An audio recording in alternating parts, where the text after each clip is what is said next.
As you guys, most of you know, my name is Sam. I've been in this church for around like 10 years, I would say, or even more. God has blessed me more abundantly uh, than I can explain, than I can share. If I keep going, I'll keep going on forever. I first want to thank and praise God for giving me 24 years of life, good family, friends, and a church where I could praise God every Sunday and display my talents. Um, my goal ever since high school was to become a doctor. Now that I'm not the smartest person, I'm not the most intelligent and have the best grades in general. Um, Yet I wanted to pursue this career, and even all through university, I was really struggling with my career path, what I wanted to do in the future, and I was at that point I was considering many different paths aside from my true dream. I was even considering to be a chiropractor, which seemed more easy and more applicable to what I liked. After having a lot of struggles academically, uh, I and through the pandemic and my aspirations of pursuing my career slowly started declining. So I made a promise to God in 2021, which really helped. Um, as God wanted something from me, as I wanted something from Him. So I made a promise that if He helped me through and through, whatever may come, I will pursue what He has called me. And in fact, He helped me every single step of the way, no matter what circumstances, what the world threw at me, I was able to overcome. And over time, my university academic achievements was steadily improving, and so I really thought like this is where I should go, and I had hope. So in the meantime of applying to medical school, um, God gave me the job of being a medical scribe, which was really helpful, and I thank and praise God for that. And I had to do the pass several tests. As most of you know, I had to take the MCAT, and fortunately, I didn't get the best scores. I had to take it twice, and both times I didn't get the best scores, which would help me qualify for medical school, which really um, got me depressed, which got me very like disheartened because I felt like this is what God wanted me, and I'm trying my best, and things are not working out. So again, I considered to go into chiropractic, which is easier, which is simple. I can just study here in Canada. You know, it's just like a train ride away. But however, God would change my mind in the days and months and weeks to come. So unfortunately, I didn't get into a Canadian medical school. So I was thinking like, if I go into this field, is this what God really wants for me? Would God be happy with my decision? It is a easier path, shorter path. Um, would God really be asking me to trust me in this, or is there something else that He wanted me to choose? Then I did my research on other medical schools outside of Canada, including the Caribbean, and I really asked God, like, if this is truly what you want me to do, please give me a sign. And I said, if I was accepted to a Caribbean medical school, I would go. And I wanted, and eventually I got accepted, but still I wasn't sure, like, if He really wanted me, and I wanted more science. And I said, if I get a scholarship, then I'll definitely go. And a few days later, after I got accepted, I got a scholarship. And a few weeks later, I got another scholarship, which would even like outweigh the previous scholarship. So God continued to show me more and more things that saying that this is where I want you to go. And over the past few months, we had some financial struggles trying to figure out more of the tuition costs and more of the other ancillary things. And God continued to say, "Trust me, this is where I want you." And I kept reading the Word because I was lost. Because for certain things, you can ask people, you can ask your friends, you can ask like the internet. But for spiritual things and for things regarding to God's will and His plans for you, you can only go to Him because He has the overarching plan for your life. And this word came to me in Proverbs 16:9. the heart of a man plans his way, but the Lord establishes his steps. And over time, I kept relying on this verse, and the verse that in Matthew 19:26, which says, with you this is impossible, but with God all things are possible. So I kept relying on verses such as that and pursuing this faith and pursuing this career. Although it's going to be hard, I have to leave, I have to sacrifice many things, and although I'm not doing it for my own selfish ambitions, but I'm doing it for the will of God, as what He has promised me and I have promised Him. So as what I want to take away from this is that as human beings, we'll never stop making plans. We'll never stop trying for new things, improving, achieving. But it's a lesson for us to hold our plans a little loosely, a little lightly, and pray that if it is God's will, that He will make it, He will accomplish, and He will make it prosper. And I thank and praise God for blessing me with a wonderful family and who have been supporting me and helping me throughout this journey. And I pray that the Lord guides me to follow His plans, which are obviously greater than mine. And I kindly ask everyone to keep me in your prayers. Thank you.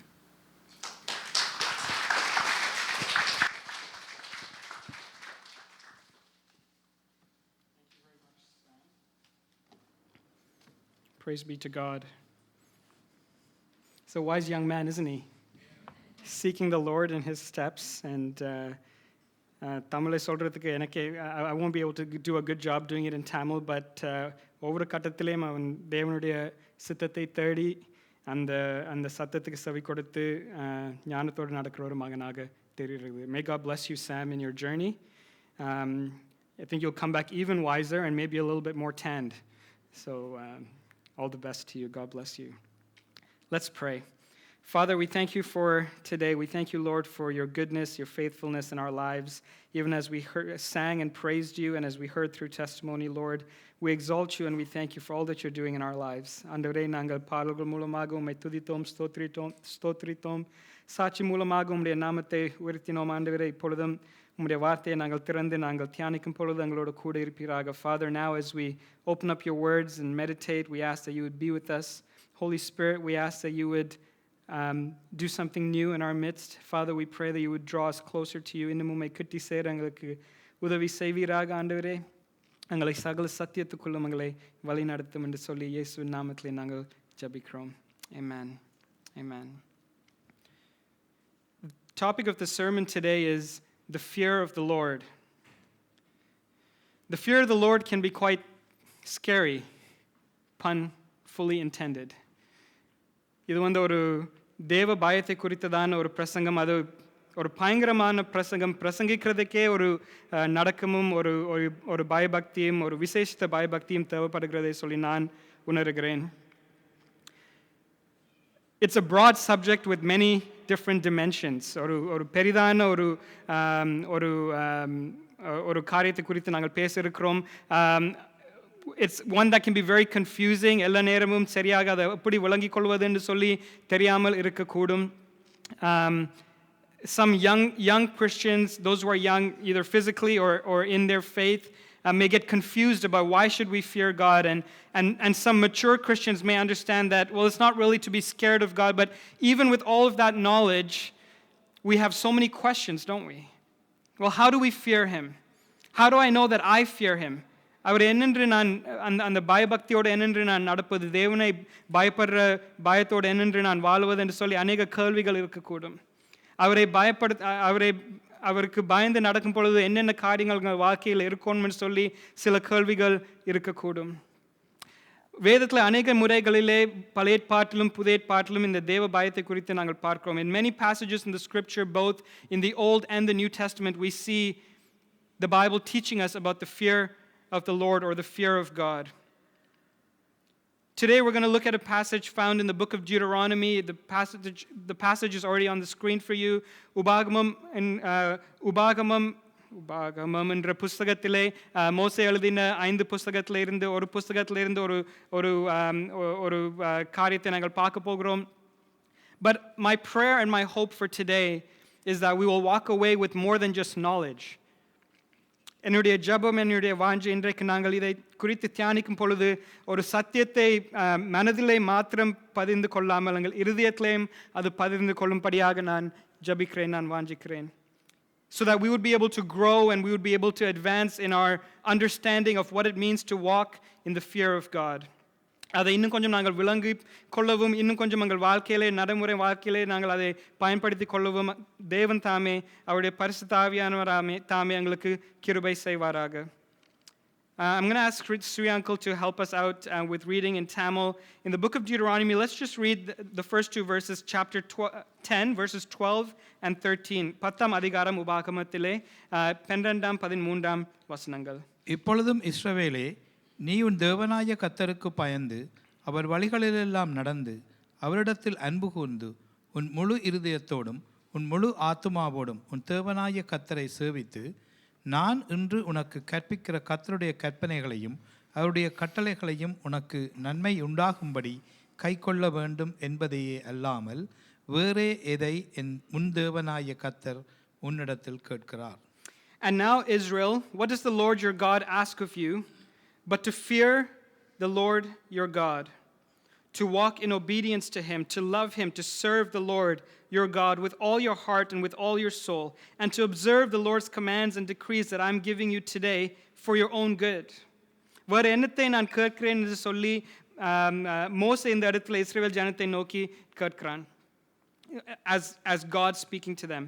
Well, right at the first three verses, தமிழிலே ரெண்டு வசனங்கள், ரெண்டு வார்த்தைகள், இப்பொழுதும் இஸ்ரவேலே. In English we see and now Israel. When you see and now Israel, it's really important to understand what does now mean. எந்த நேரத்தை குறித்து மோசே பேசுகிறான், எந்த நேரத்தில் பேசுகிறான், யாருக்கு பேசுகிறான்னு சொல்லி அந்த சில குறிப்புகளை நாங்கள் விளங்க வேணும். We have to understand the context of when does Moses say this to Israel, who is he saying it to, and what situation and context is he saying it in. Well, we don't have the time to go through it, but Deuteronomy is known as, if you were to translate the word Deuteronomy, it really means a copy of the law. A repetition of the law. The book of Deuteronomy, all it is, it's taking what God had already told the people of Israel. Israel ஜனத்துக்கு ஏற்கனவே சொன்ன கற்பனைகளை இன்னும் கொஞ்சம் விபரமாக திரும்பமாக சொல்லி மோசே அவர்களுக்கு திரும்பமாக நினைப்பூட்டி அவர்களுக்கு கற்றுக் கொடுக்கிறார். The first 10 chapters talk about the history of Israel, how God delivered them out of Egypt. எகிப்து தேசத்திலிருந்து என்னென்று தேவன் அவர்களை விடுவித்து அவர்கள் அந்த வனாந்திர வழியிலே என்னென்று இவ்வளவு காலமாக கொண்டு சென்றார்கள், வழி நடத்தி கொண்டு வந்தார் என்று சொல்லி அந்த சரித்திரத்திலையும் அவர்களுக்கு சொல்லி கொண்டு வந்தான். Why does Moses have to give them the history of their own life? Well, because how many years has it been since they left Egypt? It's been 40 years. They're about to go into the promised land, but for 40 years, people have been dying. People have been come under the judgment of the Lord and dying. People have just been getting old and dying. And the same people that left Egypt are not the same people that are going into Israel. This is a new generation. This is a new group of people. They have not seen all the exact same things their parents have seen. So Moses is teaching them once again about the great things that God did for them in Egypt, the wonderful way that he delivered them. அந்த எகிப்து தேசத்தை விட்ட ஜனங்கள் வனாந்திரத்திலே மரித்து போனார்கள். இப்போ இது ஒரு புதிய சந்ததி. அவர்களுக்கு தேவன் செய்த காரியம் எல்லாம் முழுமையாக தெரியவில்லை. அப்போ திரும்பமாக மோசே அவர்களுக்கு நினைப்பூற்றுவது மாத்திரமில்லாமல் அவர்களுக்கு கற்றுக் கொடுக்கிறார். So the first 10 chapters talk about all of this history. It talks about how when they went to the wilderness, God took care of them and God watched over them and he defeated their enemies. அவர்களுடைய சத்துருக்களை அவர் முறியடித்து அவருடைய சத்துருக்களுக்கு முன்பாக இவர்கள் இஸ்ரவேல் ஜனத்துக்கு வெற்றியை கொடுத்து அது மாத்திரம் இல்லாமல் இஸ்ரவேல் ஜனங்கள் எப்படிப்பட்ட ஜனங்களாக இருந்தார்கள், வணங்கா கழுத்துள்ளவர்களாக இருந்தார்கள், முறுமுறுக்கிறவர்களாக இருந்தார்கள். They were stiff-necked, they were grumbling, and oftentimes on this journey for 40 years they would look to God when they needed something, and then they would turn away from God when they wanted to go their own way. So even, and they constantly disobeyed God. அநேக முறைகளிலே அவர்கள் தேவனுக்கு எதிராக செயல்பட்டார்கள், தேவனுக்கு விரோதമായ காரியங்களை செய்தார்கள், சிந்தித்தார்கள், பேசினார்கள், மோசேக்கும் எதிராக எழும்பினார்கள். And as they continued through that, probably the peak of their disobedience happened when Moses went up on the mountain and he got the 10 commandments. While he was up on the mountain, down in the valley, like we talked about a little bit last week, but down in the valley, the Israelites created a calf made out of gold, an idol, and they began to worship that calf. So Moses talks about that in Deuteronomy chapter 9. உபாகமம் 9ஆம் அதிகாரத்தை அதை குறித்து மோசே திரும்பமாக நினைப்பூட்டுறான். இப்படி நடந்தது, இப்படி நீங்கள் செய்தீங்கள், இப்படி தேவனுடைய கோவாக்கினை உங்கள் மேலே வந்ததுன்னு சொல்லி நினைப்பூட்டுகிறான். Right? He reminds them. This was the height of their unfaithfulness. This was a great insult to God. And when Moses came down, the Israelites, they broke the commandments of God. When Moses came down, he threw the commandments that were written on stone, and those broke in front of the people. And இவர்கள் அந்த கற்பனைகளை மீறினது உடைத்தது மாத்திரமல்லாமல் மோசேயும் அந்த மலையில இருந்து கீழே வரும் பொழுது அதில் எழுதி வைத்திருக்கிற அந்த பலகைகளை அவன் எறிந்து அதுவும் உடைந்து போகிறது. I think that's a beautiful prophetic message of what happened. The Israelites broke the commandments. Moses comes down and he breaks the commandments. Because it shows that they didn't have any concern for them. They didn't have any devotion to continue following God when Moses had been gone for 40 days. So how angry did God get? Deuteronomy chapter 9 verse 13 and 14. தேவனுடைய கோபம் எப்படிப்பட்டதா இருந்ததுன்னு சொல்லி 9ஆம் அதிகாரம் 13ஆம் 14ஆம் வசனத்திலே நாங்கள் வாசிக்க கூடும். பின்னும் கர்த்தர் என்னை நோக்கி, இந்த ஜனங்களை பார்த்தேன், அது வணங்கா கழுத்துள்ள ஜனம். ஆகையால் நான் அவர்களை அழித்து அவர்கள் பேரை வானத்தின் கீழ் அற்றுப்போக பண்ணும்படி நீ என்னை விட்டுவிடு. அவர்களை பார்க்கிலும் உன்னை பலத்தும் ஜனம் பெருத்ததுமான ஜாதியாக்குவேன் என்றார். So it says, and the Lord said to me, I have seen this people. They are a stiff-necked people indeed. Let me alone so that I may destroy them and blot out their name from under heaven. That's how angry God was, because what they did to God was a great insult. What they did to God was unfaithfulness, almost like a marriage unfaithfulness. Almost as if your husband or wife cheated on you. That's how God looked at the way the Israelites forsook him to search after a golden calf and want to be like the other nations around them. But it didn't end there, thankfully. God didn't destroy the people of Israel because of what? Because Moses began to intercede for them. 18-19 வசனம் அதே அதிகாரத்திலே வாசிப்போம். கர்த்தரை கோபப்படுத்துவதற்கு நீங்கள் அவருடைய சமூகத்தில் பொல்லாப்பு செய்து நடப்பித்த உங்களுடைய சகல பாவங்கள் நிமித்தமும் நான் கர்த்தருக்கு முன்போல இரவும் பகலும் 40 நாள் விழுந்து கிடந்தேன். நான் அப்பம் புசிக்கவும் இல்லை, தண்ணீர் குடிக்கவும் இல்லை. கர்த்தர் உங்களை அழிக்கும்படி உங்கள் மேல் கொண்டிருந்த கோபத்திற்கும் உக்கிரத்துக்கும் பயந்திருந்தேன். கர்த்தர் அந்த முறையும் என் மன்றாட்டை கேட்டார். Then once again I fell prostrate before the Lord for 40 days and 40 nights. He says, I ate no bread and drank no water. So he fasted because of all the sin you had committed, doing what was evil in the Lord's sight and arousing his anger. And then Moses says, I feared the anger and wrath of the Lord, for he was angry enough to destroy you. அவ்வளவுக்கு தேவன் கோபமா இருந்தார். அவ்வளவுக்கு கர்த்தர் அவருடைய கோபம் இஸ்ரவேல் ஜனத்துக்கு எதிராக எரிந்தது. But Moses stood in the gap and Moses interceded and Moses asked God and he prayed and he fasted and he humbled himself. And what exactly did he say? So let's go to Exodus, Yatragamam. There's going to be a lot of Bible today. Is that okay? That's why you guys came, right? For Bible? Yeah? Okay, Exodus chapter 34. Okay, Exodus chapter 34, 8-10. Exodus chapter 34, 8-10. Adhe sambhavam when it's actually happening. Okay, the same situation when it's actually happening. This is how Moses prayed, okay? Verses 8-10. Go ahead. மோசே தீவிரமாக தரைமட்டும் குனிந்து பணிந்து கொண்டு, ஆண்டவரே, உம்முடைய கண்களில் எனக்கு கிருபை கிடைத்ததானால் எங்கள் நடுவில் ஆண்டவர் எழுந்தருள வேண்டும். இந்த ஜனங்கள் வணங்கா கழுத்துள்ளவர்கள். நீரோ எங்கள் அக்கிரமத்தையும் எங்கள் பாவத்தையும் மன்னித்து எங்களை உமக்கு சுதந்திரமாக ஏற்றுக்கொள்ளும் என்றார். அதற்கு அவர், இதோ நான் ஒரு உடன்படிக்கை பண்ணுகிறேன். பூமியெங்கும் எந்த ஜாதிகளிடத்திலும் செய்யப்படாத அதிசயங்களை உன் ஜனங்கள் எல்லாருக்கும் முன்பாகவும் செய்வேன். உன்னோடைய கூட இருக்கிற ஜனங்கள் எல்லாரும் கர்த்தருடைய செய்கையை காண்பார்கள். உன்னோடே கூட இருந்து நான் செய்யும் காரியம் பயங்கரமாயிருக்கும். Wow. So the Israelite nation rebels against God. They do something that's so detestable to God that he's almost ready to destroy them. அவர்கள் செய்த காரியம் தேவனுக்கு வெறுப்பாக இருந்தது. அவர்களை அழிக்கும்படியாக எத்தனிக்கும் பொழுது மோசே அந்த நடுக்களை நின்று அவர்களுக்காக பரிந்து பேசி அவர்களுக்கு தன்னை தாழ்த்தி உபவாசித்து 40 நாட்களாக தேவனாண்டிலே மன்றாடி ஜபிக்கிறான். And God's response is not to destroy them, but rather to renew a covenant with them. He says, I'm going to do things with you that nobody else has ever seen. I'm going to show you wonders like no other nation has ever seen. I love the fact that when we mess up and when we go to God, God has all the right to destroy us, but he chooses instead to forgive us. He chooses instead to have mercy. He chooses instead to say, let me make a covenant with you. Let me உங்களோட ஒரு உடன்படிக்கையை நான் செய்ய நான் வாஞ்சியா இருக்கிறேன் என்று சொல்லி கர்த்தர் மோசேயிடத்திலே பேசுகிறான். Let's go back to Deuteronomy chapter 10.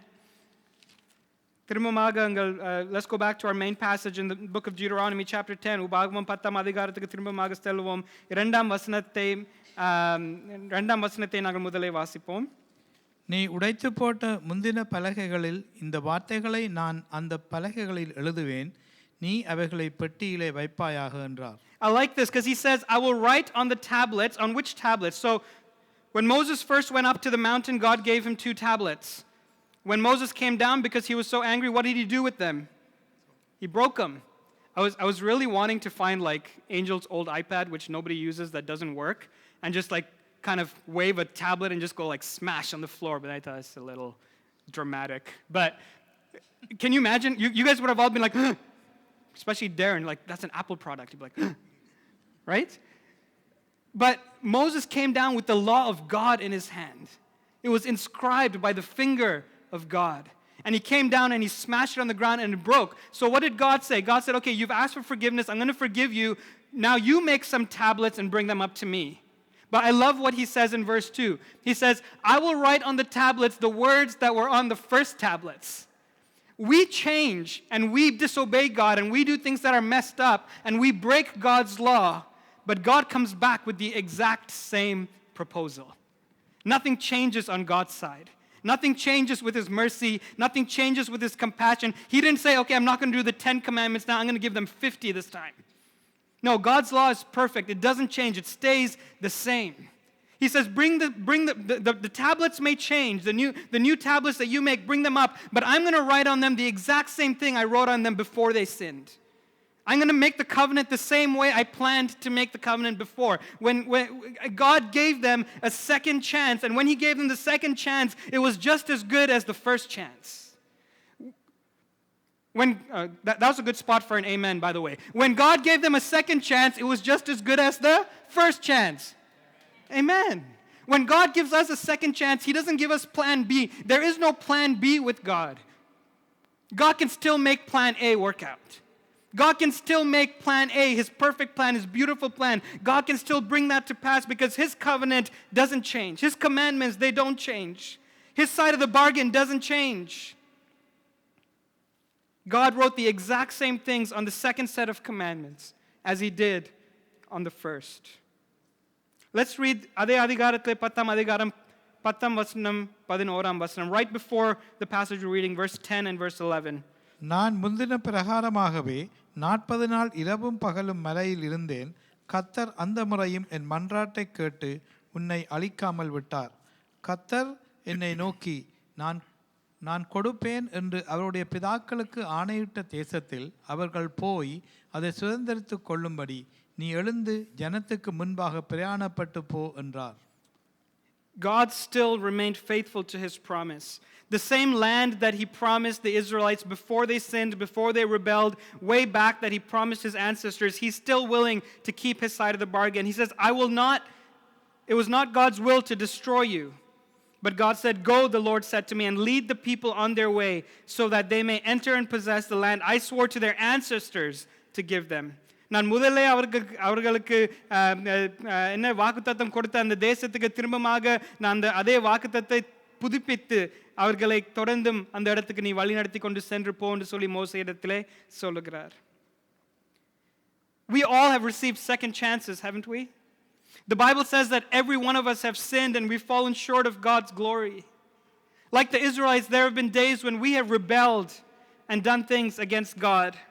We also have needed God's mercy and God's grace. நாங்களும் இஸ்ரவேல் ஜனத்தை போல பிழைகளை செய்திருக்கிறோம், பாவத்தை செய்திருக்கிறோம், அவருடைய கிருபை அவருடைய இரக்கத்தை வேண்டி நின்றிருக்கிறோம், அவருடைய கற்பனைகளை நாங்கள் உடைத்திருக்கிறோம். We've broken his commandments, we've broken the law, we've disobeyed, but God has always been only good to us. We forgot him and we chased after the things that we liked, our own golden calves and our own idols, the things that we put before God, the things that we gave more importance to than God, the things we gave more priority than God. நாங்கள் தேவனை விட்டு நாங்கள் மற்ற காரியங்களுக்கு நாங்கள் முதலிடம் கொடுக்கும் பொழுது அது எங்களுக்கு ஒரு சிலையாக போயிருந்த காலங்கள் இருந்திருக்கிறது, இல்லை என்று இல்லை. We've all had those days when we've turned to our own idols. But as Moses went up on the mountain and asked God for forgiveness for the people of Israel, Jesus was crucified on a mountain for you and me, and he cried out on that mountain, Father, forgive them, for they don't know what they're doing. மோசே அன்றைக்கு இஸ்ரவேல் ஜனத்துக்கு பரிந்து பேசினது போல இயேசுவும் ஒரு மலையிலே ஏறி எங்களுக்காக தேவனாண்டையிலே பரிந்து பேசுகிறவராக இருக்கிறார். பிதாவே அவர்களை மன்னியும், அவர் செய்கிறதை அறியாமல் இருக்கிறார்கள் என்று சொல்லி. God comes back to us like he did to the Israelites with a second chance, with a covenant that is just as good, with a promise that remains intact. And that brings us to verse 12. That's my introduction. Uh-oh. And now, Israel, this is what the Lord requires of you. Well, wait a minute, Evan. All that sounded like good news. We get second chances. God is giving us the promise again. God's covenant hasn't changed. All that sounds great. What is this God requires of us? What does God require of me? I thought God's love is unconditional. I thought God's love has no strings attached. Well, it kind of depends on what you mean by unconditional. You see, when God chose the people of Israel, there were no conditions. நீங்கள் என்னென்ன தேவன் எங்களிடத்தில் ஒரு காரியத்தை எதிர்பார்க்குறான்னு சொல்லி நீங்கள் கேட்கக்கூடும். இது ஒரு எதிர்பாராத அன்பு அல்லவா, இது ஒரு ஒரு நிபந்தனை இல்லாத ஒரு அன்பு அல்லவா, தேவனுடைய அன்பு எங்களிடத்தில் இருந்து ஒன்றும் எதிர்பார்ப்பதில்லை என்று சொல்லி நீங்கள் நினைக்கக்கூடும். But it depends how you define unconditional. நிர்பந்தம் இல்லை என்று சொல்றது அதை என்னென்று நாங்கள் புரிந்து கொள்ளலாம். முதலாவது, first of all, there is no such word as unconditional love in the Bible. I know as evangelicals, as Protestants, we've been talking about unconditional love, but there may be a little bit of confusion in understanding what that means. It's not unconditional that you can do whatever you want, whenever you want, and still expect that God's love will continue to love you and remain the same way. But it's unconditional in the sense that when God finds you, he doesn't ask you to fix yourself before you come. தேவன் உங்களை தெரிந்து கொள்ளும் பொழுது, உங்களை அழைக்கும் பொழுது, உங்களுடைய நிலைமையை பார்த்து, உங்களுடைய பாவத்தை பார்த்து, உங்களுடைய பலவீனங்களை பார்த்து உங்களை புறம்பே தள்ளாமல் உங்களை நேசித்து உங்களை அணைக்கிறார். He loves you despite of where you are.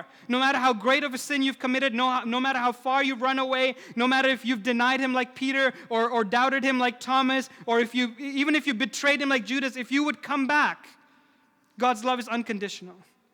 God would accept you just the way you are. That's how he accepted the people of Israel. He says in chapter 9, 9ஆம் அதிகாரத்திலே 3 வசனங்களிலே 3 தடவை இதை குறித்து சொல்கிறார். நாங்கள் ஒரே ஒரு வசனத்தை தான் நாங்கள் வாசிக்க போகிறோம். 9ஆம் அதிகாரம் 6ஆம் வசனம். Chapter 9 verse 6. ஆகையால் உன் நீதியின் நிமித்தம் உன் தேவனாய கர்த்தர் உனக்கு அந்த நல்ல தேசத்தை சுதந்தரித்து கொடார் என்பதை அறிய கடவாய். நீ வணங்கா கழுத்துள்ள ஜனம். See, understand then that it is not because of your righteousness that the Lord your God is giving you this good land to possess, because you are a stiff-necked people. You can go back and read it when you're at home, but verses 4 and 5 say the same thing. Don't say that the Lord brought you here out of your own righteousness. Verse 5, it is not because of your righteousness or your integrity. When God calls us, his love is unconditional because he doesn't ask us to fix ourselves. He says, just come as you are. But the love of God will not allow you to just stay the way you are. The love of God pushes you to change. The love of God pushes you to follow Him. The love of God pushes you to fear Him and to obey His word. தேவனுடைய அன்பு எவ்வளவு பெரிதானதண்டா, உங்களை எவ்வளவு நீங்க எந்த சூழ்நிலையில் இருந்தாலும் உங்களை நேசிக்கிறார். ஆனால் உங்களை அந்த சூழ்நிலை விடுவது அவருக்கு பிரியம் இல்லை. He doesn't want to leave you in that place. He wants change. He wants change.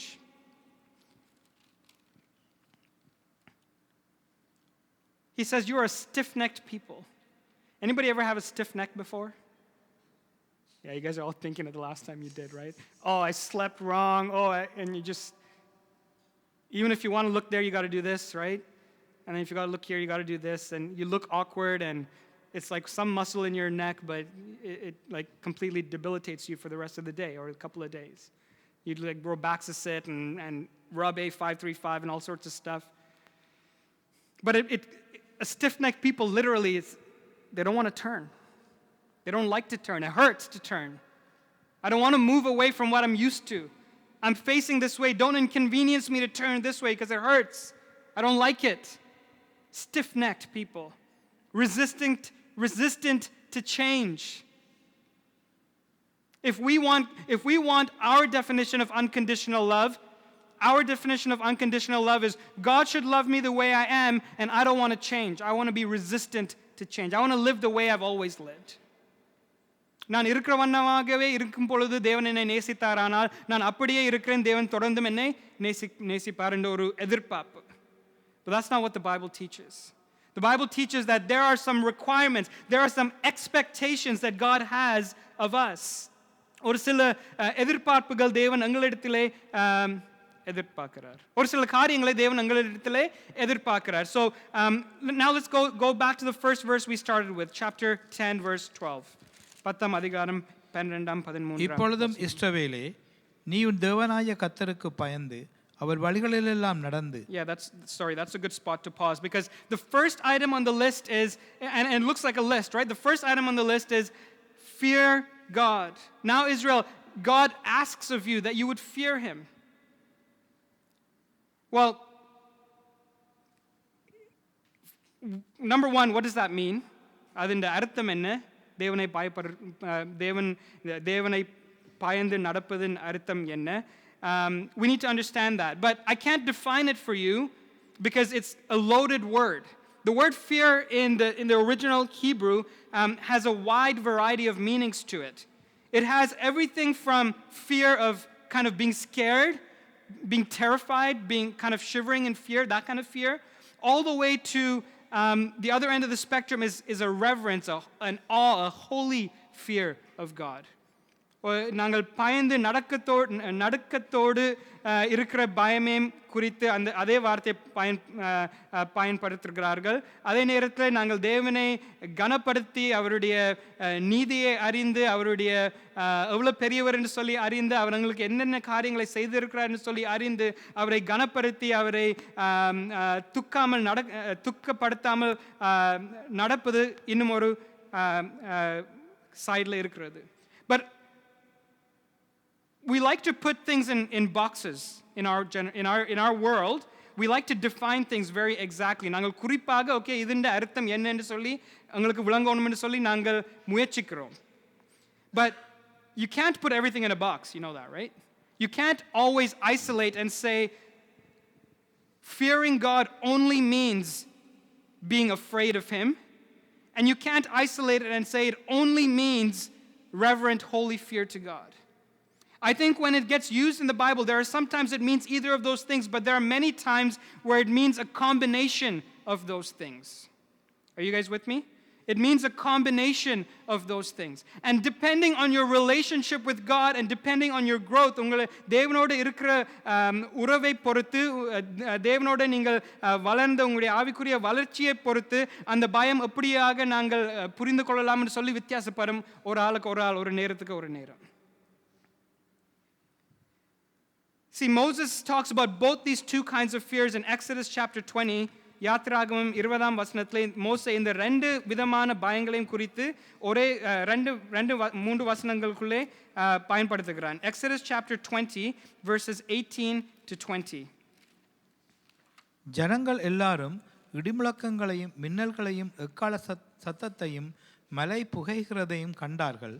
அதை கண்டு ஜனங்கள் பின்வாங்கி தூரத்திலே நின்று மோசேயை நோக்கி, நீர் எங்களோடே பேசும், நாங்கள் கேட்போம். தேவன் எங்களோடே பேசாதிருப்பாராக, பேசினால் நாங்கள் செத்துப்போவோம் என்றார்கள். மோசே ஜனங்களை நோக்கி, பயப்படாதிருங்கள், நீங்கள் சோதிப்பதற்காகவும் உங்களை சோதிப்பதற்காகவும் நீங்கள் பாவம் செய்யாதபடிக்கு தம்மை பற்றும் பயம் உங்கள் முகத்துக்கு முன்பாக இருப்பதற்காகவும் தேவன் எழுந்தள்ளினார் என்றான். Yeah. You know when you go to this is a little okay. You know when you guys used to go to the theater before you were Christians and there was DBX. In DBX theater, the sound, or you ever been to like a IMAX theater where the screen is massive, and the sound is just like when that IMAX DBX thing comes on the screen, your chair shakes and you're not even sitting in D-box, right? It's loud, it's powerful, right? And it vibrates the room and things begin to shake. If you think that is loud, then imagine the God of the universe descending on a mountain. Lightning and flashes of light and a cloud of smoke and fire and every element that you could think of just exploding in that place. I don't blame the Israelites for being afraid. I would have been very afraid. Angel jumps if there's like a thunderstorm in Ajax, right? But they're like, we would have just completely been petrified if that happened. But Moses seems so comfortable in that. Because Moses does that all the time. Moses gets into the presence of God all the time. Moses is comfortable in the presence of God. He understands that this fear, I don't need to fear the thunder. I don't need to be afraid of the thunder, but I need to fall down prostrate. I need to worship. I need to give him the reverence and the awe that he deserves. மோசே அநேக முறை தேவனிடத்திலே சென்றபடியால் அந்த அந்த அந்த உறவு அவனுக்கு இருந்தபடியால், தேவனோட முகமுகமாய் பேசுகிற அந்த அனுபவம் அவனுக்கு இருந்தபடியால், தேவனோடு ஒரு அந்த அவனுக்கும் தேவனுக்கும் இடையில ஒரு சமாதானம் இருந்தபடியால், அவன் அங்கே போகும் பொழுது இஸ்ரவேல் ஜனங்களைப் போல பயந்து நடுக்கத்தோடு அவன் இருக்கவில்லை. அவன் அந்த நேரத்தில் அவன் கும்பிட்டு பணிந்து தேவனை பயபக்தியோடு ஆராதிக்கிறான். Moses understood the difference between the two fears. And if you ask me, Eben, what does it mean to fear the Lord? I will ask you, what do you feel when you recognize how big God is and how little you are? Are you afraid that God is going to judge you because of some sin? Then you need to be afraid and you need to bring that sin before the Lord and confess it. Or have you already come into relationship with God and your sins are confessed, and before God, now it's not a fear like I'm trembling, it's a fear of awe and reverence before God. So I can't define fear for you. But what do you feel? Do you feel what the Israelites felt, where they were so afraid they said, don't even let God speak to me? That kind of fear pushes us away from God. இஸ்ரவேல் ஜனங்கள் விளங்கின அந்த பயம் அவர்கள் தேவனை விட்டு தூரமாய் செல்ல வைக்கிறதான ஒரு பயம். ஆதாம் ஏவாள் பாவத்தில் விழுந்த பொழுது என்ன செய்தார்கள்? தங்களை ஒளித்து கொண்டார்கள். When Adam and Eve fell into sin, they hid themselves because they were afraid of God.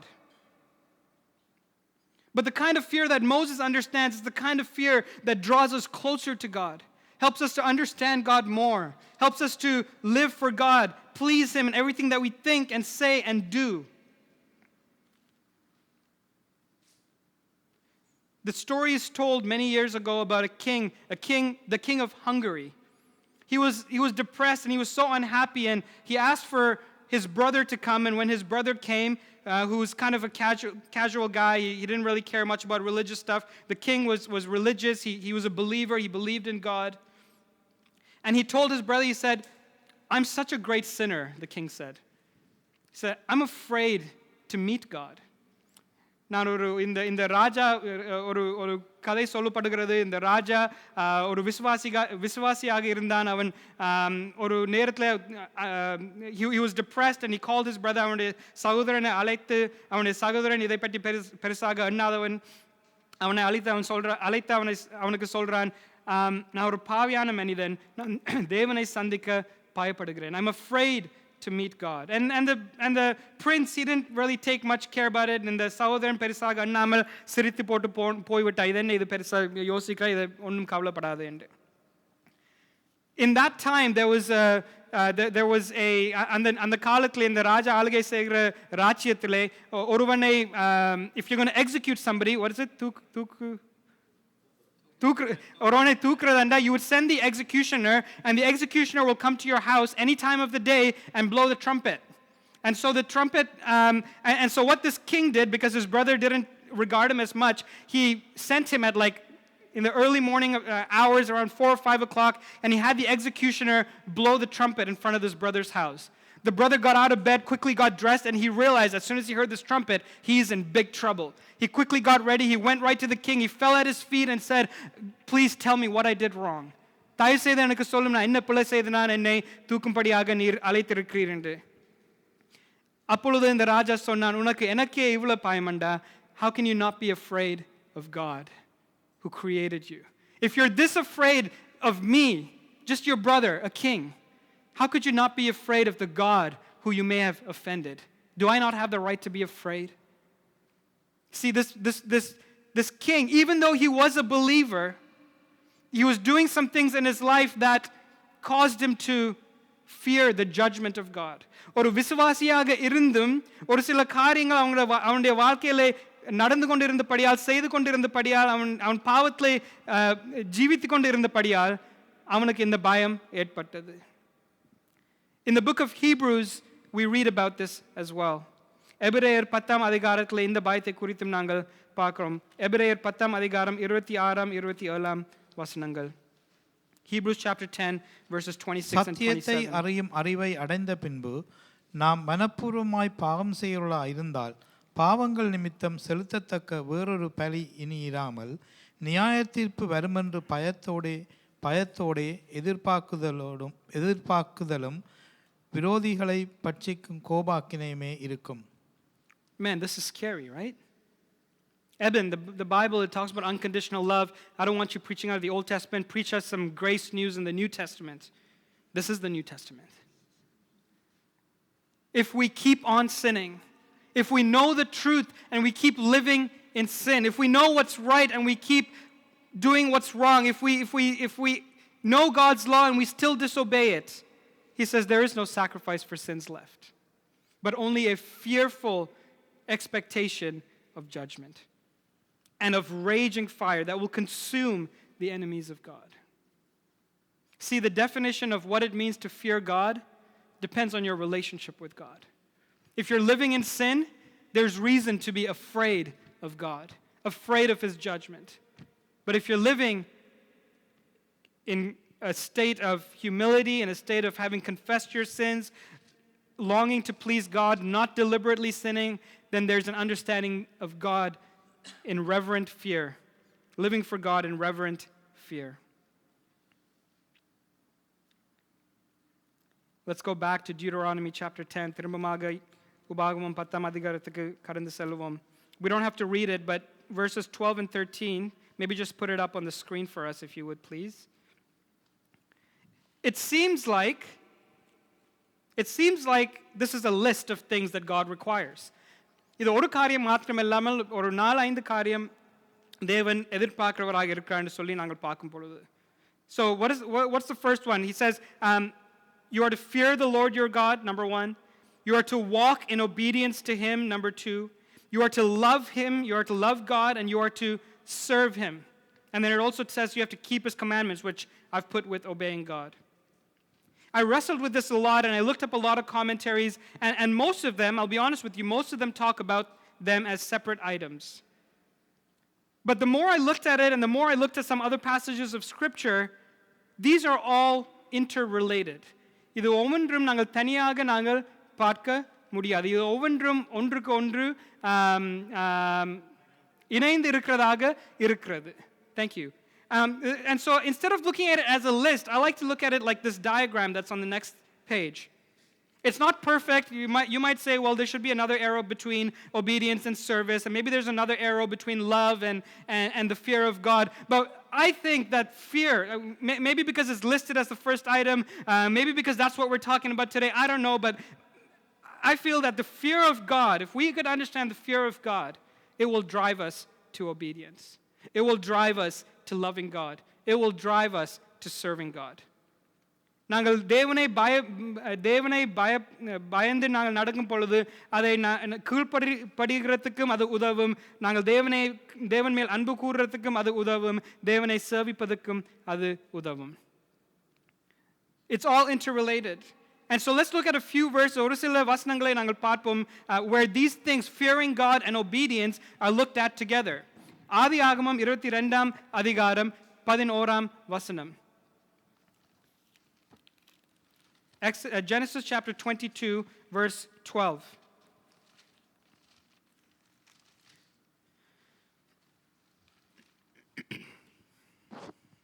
அப்பொழுது அவர், பிள்ளையாண்டான் மேல் உன் கையை போடாதே, அவனுக்கு ஒன்றும் செய்யாதே. நீ அவனை உன் புத்திரன் என்றும் உன் ஏகசுதன் என்றும் பாராமல் எனக்காக ஒப்புக்கொடுத்தபடியினால் நீ தேவனுக்கு பயப்படுகிறவன் என்று இப்பொழுது அறிந்திருக்கிறேன் என்றார். See, he says, don't lay a hand on the boy. He's talking to Abraham. God is talking to Abraham when Abraham is ready to slay his one and only son whom he loves. He says, do not do anything to him. Now I know that you fear God because you have not withheld from me your son, your only son. Abraham கீழ்ப்படிந்த பொழுது அந்த தேவ பயம் அவன் மேல் தேவன் கண்டார். God saw a fear of God in him because he obeyed. It wasn't the 10 Commandments. Obedience is not just putting a tick mark beside the 10 Commandments, even though we can't even probably do that if we think about it. நாங்கள் அதை செய்ய முடியாது. ஆனால் அது மாத்திரமில்லை. Obedience is the willingness to sacrifice something that God calls us to sacrifice. Obedience is the willingness to build an ark when you've never seen the rain. ஒரு பேழையை மழை ஒரு நாளும் காணாத நேரத்திலும் விசுவாசத்திலே தேவன் சொன்னபடியால் அவருக்கு கீழ்ப்படிந்து நான் ஒரு பேழையை கட்டுவேன் என்று சொல்கிறது தான் கீழ்ப்படிதல். நான் இந்த ஒரே பேரான குமாரனை நேசிக்கிறவனே என்ன வாக்குத்தத்த இந்த மகனை நான் பலியிட போறேன் என்று சொல்கிறது தான் உண்மையான கீழ்ப்படிதல். It's taking the last bit of flour and oil you have and out of obedience making a roti for the pastor first. It's the idea of when the rich man came to Jesus and said, I have fulfilled all the covenants. I have fulfilled all the commandments, Jesus said, go and sell everything you have and give it to the poor. And that's the only guy that went away sad after meeting Jesus. Why? Because he wasn't willing to obey God no matter what the cost. No matter what the cost. Obedience is not about a list that you could check mark. கீழ்ப்படிதல் இந்த 10 கற்பனைகளை நான் சிறு பிராயத்திலிருந்து நான் வைத்துக்கொண்டு வருகிறேன் என்று சொல்கிறது மாத்திரம் இல்லை. ஒவ்வொரு நேரமும் தேவன் சொல்கிற காரியத்துக்கு நாங்கள் கீழ்ப்படியும் பொழுது படிப்படியாக. That's why he says, I want you to walk in obedience. நீ தேவனுக்கு கீழ்ப்படிந்து நட என்று சொல்லும் பொழுது தேவனை பின்பற்றுகிறதான ஒரு அனுபவம். It's an experience of following God and obeying his every word. When he says turn, we turn. When he says stop, we stop. When he says go, we go. It's living in obedience. When he says speak to the rock, we don't hit it, we speak to it. Obedience.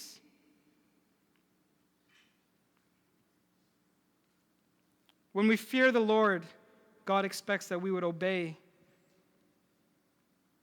But all of this is when? Remember the now we talked about? இப்பொழுதே என்று சொல்லி நாங்கள் முதலே பேசினோம் அல்லவா? When? When does he want us to obey? After he has made a covenant with us, after he has loved us when we didn't deserve it, after he has come into relationship with us, after we have messed up and he still came back with the same covenant. When you come into relationship with God, there is an expectation that we would follow God's commands. Not to earn his love. அவருடைய அன்பை நாங்கள் ஏதோ நாங்கள் வாங்கிக் கொள்றது போல இல்லாமல் அவர் ஏற்கனவே எங்கள் மேல் அன்பு கூர்ந்திருக்கிறார். நாங்கள் பாவியாக இருக்கும் பொழுதே ரோமரில் எழுதியிருக்கிறது, நாங்கள் பாவியாக இருக்கும் பொழுதே எங்களுக்காக இயேசு மரித்தார். While we were still sinners, the book of Romans writes, Paul writes in the book of Romans, Christ died for us. So we're not obeying to earn God's favor. We're not obeying to earn his love or his attention. We're obeying because he has chosen us even when we didn't deserve it. Because we fear him. Because we understand how big he is and everything that he's done for us. அவரை நாங்கள் அறிந்து அவர் எங்கள் மேல் நேசமாக இருக்கிறபடியினால், அவர் எங்களை தெரிந்து கொண்டிருக்கிறபடியினால், அவர் எங்களோட ஒரு உடன்படிக்கையை செய்திருக்கிறபடியினால், அவரை இன்னும் நாங்கள் அறிய நாங்கள் அவர் பயத்தோடு நாங்கள் அவருக்கு முன்பாக நடக்க அவரை நாங்கள் கீழ்ப்படிவோம். And it goes both ways. When we fear God, we obey him. That's why if you go back to the diagram, I have the arrows going both ways. நாங்கள் தேவனுக்கு பயந்து நடக்கும் பொழுது நாங்கள் கீழ்ப்படுகிறோம். அவரை தொடர்ந்தும் நாங்கள் கீழ்ப்படியும் பொழுது அவள் எவ்வளவு பெரிய தேவன், நாங்கள் எவ்வளவு சிறுமையாக இருக்கிறோம்னு சொல்லி நாங்கள் உணர்ந்து இன்னும் அவரை நாங்கள் பயத்தோடும் நடக்கத்தோடும் அவரை நாங்கள் ஆராதிக்கிறோம்.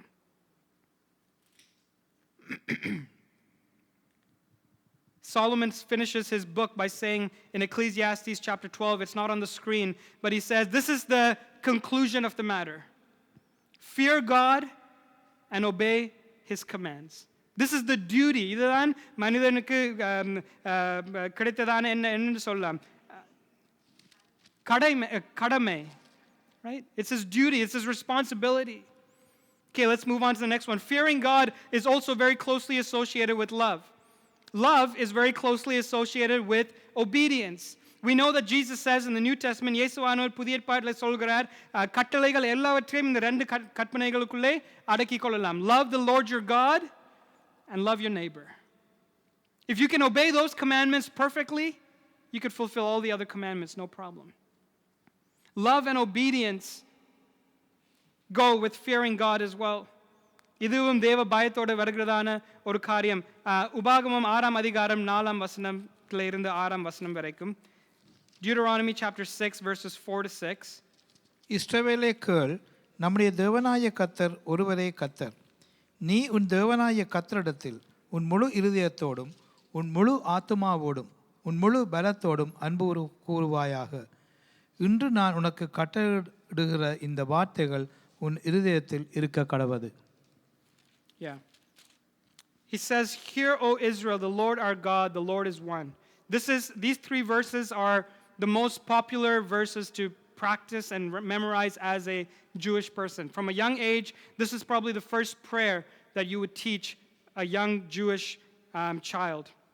They would recite this prayer in the morning and at night. It was like a creed for them. Love the Lord your God with all your soul, with all your heart, and with all your strength. These commandments I give you today are to be on your hearts. These commandments that I give you today are to be on your hearts. Love and obedience goes hand in hand. In the New Testament, Jesus says in John chapter 14, verse 15, if you love me, keep my commandments. என்னை நேசித்தீர்களான என் கட்டளைகளை கைக்கொள்ளுங்கள் என்று சொல்லி இயேசுவானவர் புதிய ஏற்பாட்டிலே சொல்லுகிறார். So when we fear God, we obey him. When we fear God, we love him. மூன்றாவது, when we fear God, we're willing to serve him. உபாகமம் 6ஆம் அதிகாரம் 13ஆம் வசனம். உன் தேவனாய கர்த்தருக்கு பயந்து அவருக்கே ஆராதனை செய்து அவருடைய நாமத்தை கொண்டே ஆணையிடுவாயாக. What does it mean to serve God? நாங்கள் ஞாயிறு ஆராதனைன்னு சொல்லுகிறோம். ஞாயிறு ஆராதனைன்னு சொல்லும்போது it's a service. We're coming, and when we worship the Lord, when we spend time in his word, when we hear from his voice, we're serving God. Yes, we could serve God by helping the needy, by praying for others, by giving, by all of these ways we could serve God. But every aspect of worship in our lives, whether it's Sunday morning or whether it's any other time during the week, is our way of serving God. If we fear God, serving God will come. The reason you're all here today is you have some fear of God. நீங்கள் எல்லாரும் இந்த இடத்துல இருக்கிறீங்க, ஒரு தேவனுக்கு ஒரு பயத்து நிமித்தம் தான் நாங்கள் யாவரும் கூடி வந்திருக்கிறோம். தேவன் என்னை தண்டிப்பார் என்ற பயம் இல்லாமல், தேவன் எவ்வளவு பெரியவராக இருக்கிறார், நான் அவரை கனப்படுத்தணுமே, நான் அவருடைய சபை மக்களோடு கூடி அவரை ஆராதிக்கணுமே என்று சொல்லி அந்த ஒரு பயத்தோடு நாங்கள் கூடி வந்திருக்கிறோம். We've come to serve him, to worship him. Theodore Roosevelt was a previous president of the United States. He was having a conversation with his mom, and one day he said, I don't want to go to church. Theodore Roosevelt என்ற முந்தி இருந்த US president, might as well have just said that in English, he went to his mom and he had a conversation with her and he said, நான் கோயிலுக்கு நான் இன்றைக்கு போவில்லை என்ற, he was young, he was a small boy, he said, I'm so scared. எனக்கு பயமாக இருக்கிறது. ஏன்னடா பயமாக இருக்கிறதுன்னு சொல்லி கேட்ட பொழுது சொன்னாராம், ஏதோ அங்கே போகும் பொழுது ஏதோ உங்களை பச்சிக்கும்னு சொல்லி போட்டிருக்குதான். It says, he said, oh, I'm afraid because it says that something called zeal will eat me up. He said, what are you talking about? So she went through the Bible and she looked, and யோவான் 2ஆம் அதிகாரத்திலே 17ஆம் வசனத்திலே இயேசு அந்த ஆலயத்துக்கு சென்று அந்த மேசைகள் எல்லாத்தையும் பிரட்டி போட்டு எல்லாருக்கும் நல்ல பேச்சு கொடுத்த நேரத்திலே, what did the disciples say? The prophecy has been fulfilled which says, zeal for your house has eaten me up. அப்ப அதுக்கு பயந்து அவன் போகாமல் இருந்தான். He was afraid to go to church. But although that's a little bit comical for a little child to say that, oh, maybe there's something called zeal that's going to eat me up, I think he was onto something. In Ecclesiastes, Solomon says, Solomon பிரசங்கியிலே எங்களுக்கு எழுதி கொடுத்திருக்கிறார், நீங்கள் தேவ ஆலயத்துக்கு செல்லும் பொழுது உங்கள் நடையை காத்து கொள்ளும்படி. Why? Because God is in heaven and we are here on earth. When we come to the Lord to worship Him, are we coming with a reverence and an awe of who He is? That He is great and that He has just had mercy on me. அவர் பெரியவராக இருக்கிறார், என்மேல் இரக்கம் வைத்திருக்கிறவராக இருக்கிறார்னு சொல்லி அந்த உணர்வோடு நாங்கள் வந்திருக்கிறோமா? We're going to talk about that a little bit more. In fact, I'm probably going to have the worship team come back up and sing one of those songs again, Shout to the Lord, in a few moments. Because I think it would be great for us to all just wrap up the service today with an awe and a reverence and a worship of who God is. I love the words of that song. Mountains will bow down and seas will roar at just the sound of your name. That's the big God that we serve. That's the one that we honor and we respect and we're in awe of. When we come before Him, we're not afraid with trembling. And if there's something in your life where you think, yeah, I am afraid of God's judgment. ஏதோ உங்கள் வாழ்க்கையில் இருக்குமானால், okay, நான் தேவ கோபாக்கினைக்குள்ளே நான் வருவேனோன்னு ஒரு சந்தேகம் இருக்குமானால், அதை உடனடியாக தேவ சமூகத்தை கொண்டு வந்து நாங்கள் அறிக்கை செய்வோமாக. And let's look to God with an awe and a reverence that, wow, this great big God has made a covenant with me. Has made a covenant with me. உபாகமம் 10ஆம் அதிகாரம் 12ஆம் 13ஆம் வசனத்திலே வடிவாக இந்த வசனங்கள் முடிகிறது. In chapter 10 verses 12 and 13, it's such a beautiful way of finishing these words. He says, walk with the fear of the Lord, walk in obedience, love Him, serve Him with all your heart, with all your soul, and observe the Lord's commands and decrees that I am giving you today for your own good. In the world that we live in, everything is transactional. நாங்கள் இருக்கிற உலகம் வந்து, நீங்கள் எனக்கு ஏதாவது செய்தீங்கன்னா நான் உங்களுக்கு ஏதாவது செய்வேன். மரக்கறி இன்றைக்கு போய் எடுக்கும் பொழுது இதுக்கு ஒரு $2 கொடுக்கலாம் என்று சொல்லி போட்டு கொடுத்துட்டு போயிடுவீங்க. $10 போடுங்க ஐயா. Okay? But what do we try to do? We try to negotiate, right? If this is worth this much, I will give this much. This is worth this much, I will give this much in return. When God negotiated with us, He said, I will bless you, I will give you, I will forgive you, I will give you a land, I will make you prosper, I will do all these things for you. Well, what do we have to do for you, God? We can't give anything back to Him. He says, you have to fear me, you have to walk in obedience, you have to do all these things. Well, how does that help you? It doesn't help Him. அது உமக்கு என்னத்தை கொடுக்கிறது? நான் உமக்கு பாய்ந்து நடந்தேன், அது என்னென்று தேவனை மாற்றுகிறது? அது மாற்றாது தேவனை. தேவன் மாறாதவராக இருக்கிறார், ஆனால் எங்களை மாற்றுகிறது. It changes us, it blesses us, it makes us prosper. We don't have the time, but I've got a list. You could take notes or you can take a picture or whatever you'd like, but there's a list of things that says it is for our own good. எங்கள் சொந்த நன்மைக்காக தேவன் இந்த காரியத்தை கடைபிடிக்க எங்களுக்கு கேட்டிருக்கிறார்கள். சங்கீதம் 34 உங்களுக்கு அனைவருக்கும் தெரிந்தது ஒரு பகுதி. தேவன் தன்னுடைய தூதரை அனுப்பி என்ன செய்வாராம்? He encamps around those who fear Him. He protects them. They lack nothing. சிங்கக்குட்டிகள் தாழ்ச்சி அடைந்து பட்டினா இருந்தாலும் தேவனை தேடுவர்களுக்கு, தேவனை பாய்ந்து நடக்கிறவர்கள் ஒரு நன்மையும் குறைவுபடாது. He tells them secrets and mysteries and reveals things to them. The Lord has compassion on them. தேவனை பயப்படுகிறவர் மேல் இரக்கமாக இருக்கிறார். தேவனை பயப்படுகிற பயம் ஞானத்தின் ஆரம்பமாக இருக்கிறது. சங்கீதம் 128 முழு சங்கீதமே இவனமாக தேவன் மேல் பயப்படுகிற மனிதன் ஆசீர்வதிக்கப்படுவான். It talks about God's protection. It says that they will lack nothing. It says that God confides in them. God has compassion in them. That it is the beginning of wisdom. And Psalms 128 and Psalms 112 talks about the blessings that are there for those who fear the Lord.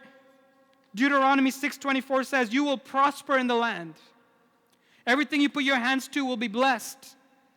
If you do what? If you fear Him. If you obey Him.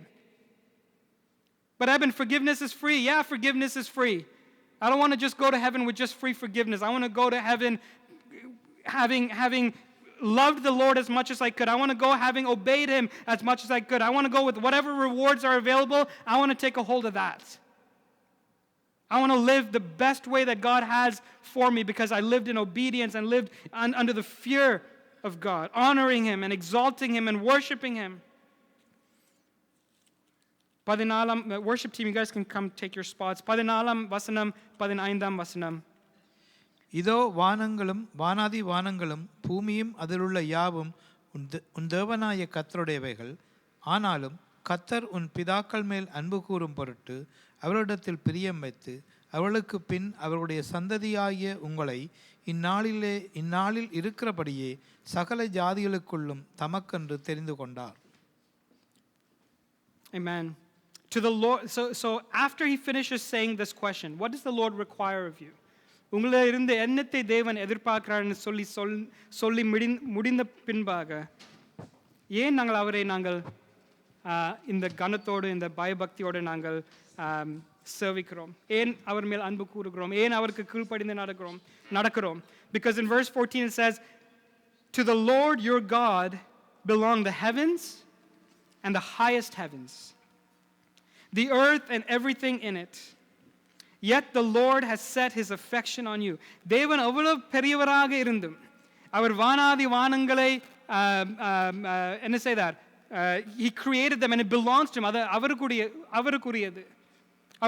அவருக்கு சொந்தமாக இருக்கிறது. What? The heavens, the skies, the stars. They say when you look up at the sky, I don't know, I only see like 6 in Ajax, but they say that if you were to look at the sky without any light pollution, you could probably see 5,000 or 6,000 stars. Wow, that's a lot, eh? Not even close compared to how many there actually are. 5,000 6,000 நட்சத்திரங்களை நாங்கள் எங்கள் கண்களாலே எல்லாம் இருட்டாக இருந்தால் நாங்கள் இங்கே இருந்து camp இடங்களில் போய் பார்க்கும் பொழுது அநேக நட்சத்திரங்களை நாங்கள் காணக்கூடும். 5,000 6,000 அவ்வளோ பெரியது. அதில் ஒரு நட்சத்திரம் தான் எங்கள் சூரியன். அவ்வளோ பெரிய தேவனை நாங்கள் ஆராதிக்கிறோம். But not just 5,000 or 6,000. In our galaxy, there's about millions, hundreds of millions of stars. And there are hundreds and millions of galaxies. So when he says the heavens and the highest heavens, it's the sky that you see, the moon and the sun and the stars, but it's also everything way above that. This is the God we serve. How much fear, how much reverence, how much awe we must have for Him. அவ்வளவு பயபக்தியோடு அவரை நாங்கள் ஆராதிக்க வேண்டும். அவ்வளவு பயபக்தியோடு அவரை நாங்கள் சேவிக்க வேண்டும். அவ்வளவு பயபக்தியோடு எங்கள் நடையை நாங்கள் காத்து நாங்கள் ஆலயத்துக்கு வரும் பொழுது நாங்கள் எங்களை ஆராய்ந்து அறிந்து எங்களை சுத்திகரித்து எங்களை பரிசுத்தமாக நாங்கள் தேவ ஆலயத்திற்கு நாங்கள் அப்படிப்பட்டவர்களாக வர வேண்டும். How holy must we come before God when we come to worship Him? How prepared should our hearts be? How ready should we be to meet with God?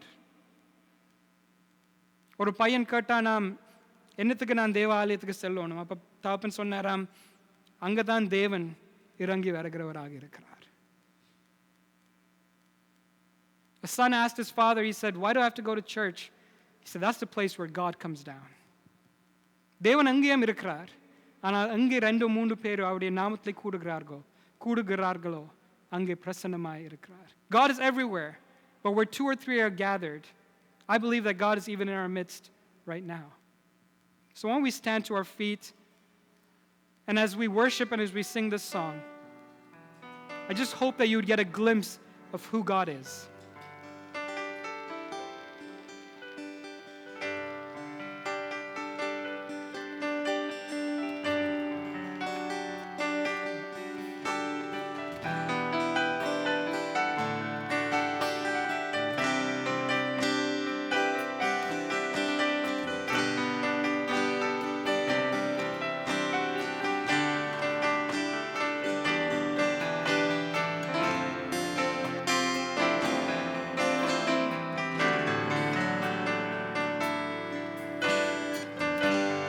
My Jesus, my Savior, Lord, there is none like you.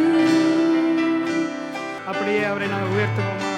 Would you lift up the name of Jesus? Would you exalt him in holy reverence and awe and wonder of who he is? அவள் எவ்வளவு பெரிய தேவனாய் இருந்தும் எங்கள் மேல் அன்பு கூர்ந்து எங்களோடு ஒரு உடன்படிக்கையை செய்து வைத்திருக்கிறார் என்று சொல்லி அதை உணர்ந்து அதை அவருக்கு நாங்கள் நன்றி செலுத்துவோம். Hallelujah, hallelujah, hallelujah, hallelujah, hallelujah. We praise you, Jesus. We worship you, O Father. You are the God of all gods. You are the King of all kings. You are the creator of the universe. You are the beginning and the end. There is none like you, O God.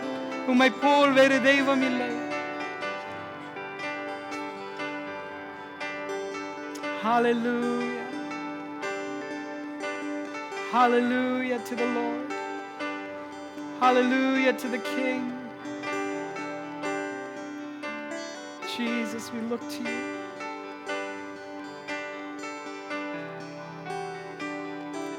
Hallelujah, we praise you, we praise you. If you want to lift up your hands and surrender to the Lord, you can do that. If you want to kneel and surrender to the Lord, you can do that. If you want to bow your head in holy fear, you can do that. Jesus, we look to you. நாங்கள் ஏமாத்திரமப்பா, நாங்கள் ஏமாத்திரமப்பா, நாங்கள் ஏமாத்திரமப்பா. உம்முடைய சுத்த கிருபையினாலே நாங்கள் நிர்மூலமாகாமல் இருக்கிறோமப்பா. Because of your pure mercy, we are not consumed, O God. You are a great God. You are a holy God. You are a God that is to be feared above all. எங்களை தாழ்த்துகிறோம். We humble ourselves. We humble ourselves. We humble ourselves, O God. நாங்கள் ஏனோ தானோ என்று வாழ்ந்த வாழ்க்கை போதும் அப்பா. நாங்கள் ஏனோ தானோ என்று வாழ்ந்த வாழ்க்கை போதும்.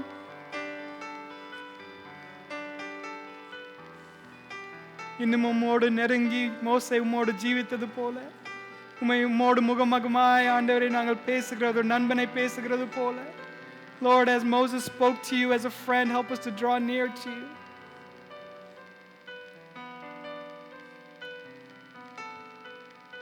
We need you, Jesus. We need you, Lord.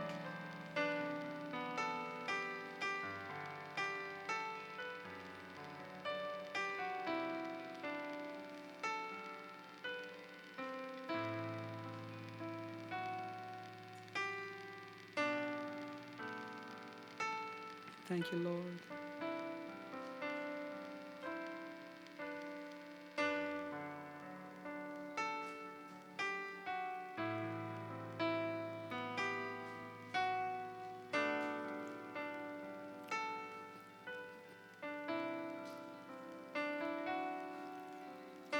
Sometimes he's not in the thunder and he's not in the fire, but he's in the still small whisper. நெருப்புலேயும் இல்லை, புயலிலேயும் இல்லை, பூமி அதிர்ச்சிகளையும் சில வேளையிலே இல்லை. ஆனால் உங்கள் இருதயத்திலே உணர்கிறதான அந்த மெல்லிய சத்தம் அவருடைய சத்தமாக இருக்கக்கூடும்.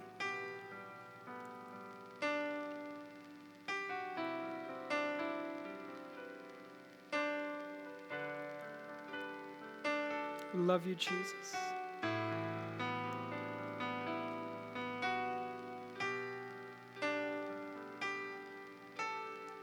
Would somebody who's being led just pray?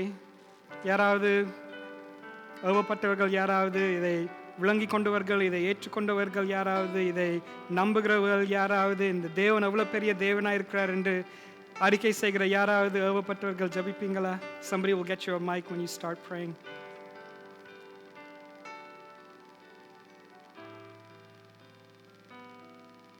Hallelujah.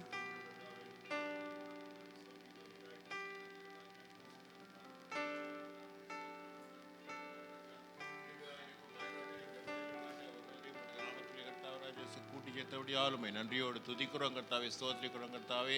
பரிசுத்த தேவரே கர்த்தாவே ராஜா, உம்முடைய பாத்திலே நாங்கள் கடந்து வருவதற்கு கர்த்தாவே எங்களை முற்றிலும் கர்த்தாவே பரிசுத்தமாக்கினவர்களாய் கர்த்தாவே ராஜா, உமக்கு பயப்படுற பயத்திலே கர்த்தாவே ராஜா எங்களை முற்றிலுமாய் ஆட்கொள்ள வேண்டும் என்று உம்முடைய பாத்திலே கெஞ்சி நிற்கிறோம் கர்த்தாவே ராஜா என்று.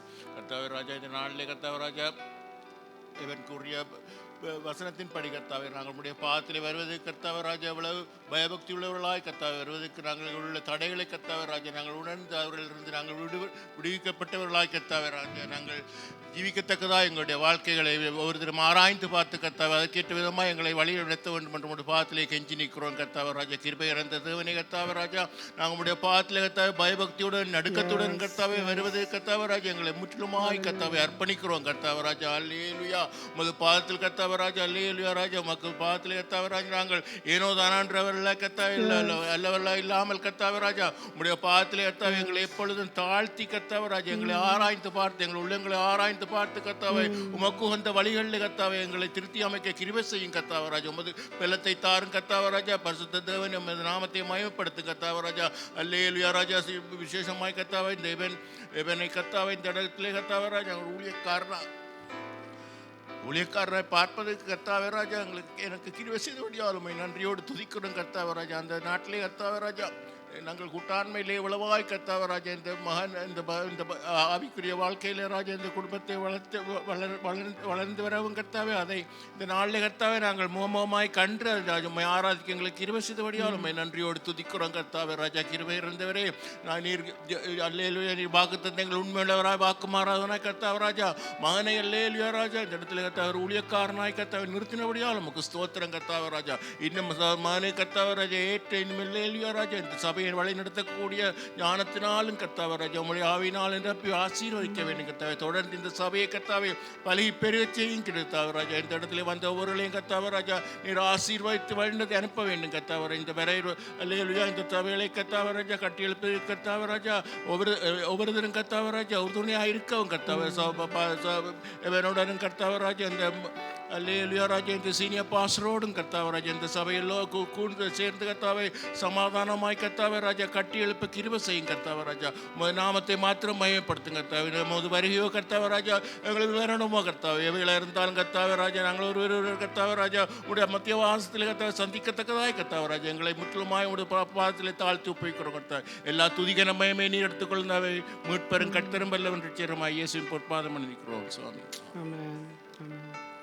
Thank you, Jesus, for this day. Thank you, God, for giving us another chance to look at your scriptures. Father, may we go from here and not forget, but may we apply this in our lives. Father, help us to live in fear of you, in reverence. Help us to live in obedience. Help us to live loving you and serving you. God, if there's anything inside of our hearts that displeases you, help us to push it aside. Help us to receive your grace and your forgiveness.